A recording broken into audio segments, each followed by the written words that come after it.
is consistent with it being easy to make, forming readily, but it's also consistent with it being very rare and selected by the existence of intelligent observers.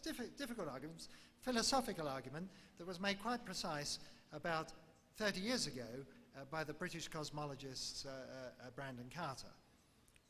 And you can develop it mathematically for those who are interested. But let me take the optimistic view. Let me go along with Christian de Duve, who is a Nobel Prize-winning biologist, who belongs to this more recent school of thought that life is almost bound to arise wherever conditions are similar to Earth, has this lovely phrase, life is a cosmic imperative.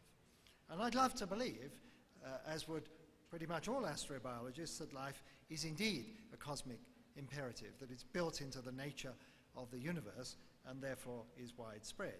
And so I'd like to be able to test the hypothesis of the cosmic imperative, test the conjecture that life does arise readily in Earth-like conditions. The best way of testing it is to look for a second sample of life.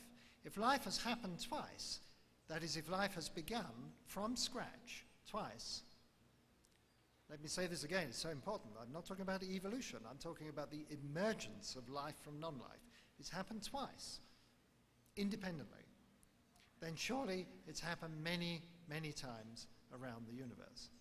So we need find only one example of what Chris McKay at NASA Ames calls Life 2.0, just one example, and we can be pretty sure that the universe is teeming with life. So I think the great challenge is to find Life 2.0. Where do we find it?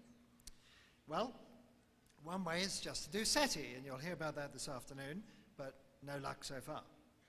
The other, you've heard about briefly this morning, the terrestrial planet finder. It's to have instruments which are capable not only of detecting Earth-like planets, but analyzing the content of their atmospheres for the telltale signs of life.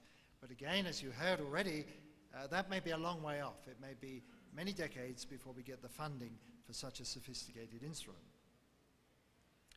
The third way is to explore our solar system, and as Carl was mentioning, everyone is excited by the prospect that there could be life on Mars.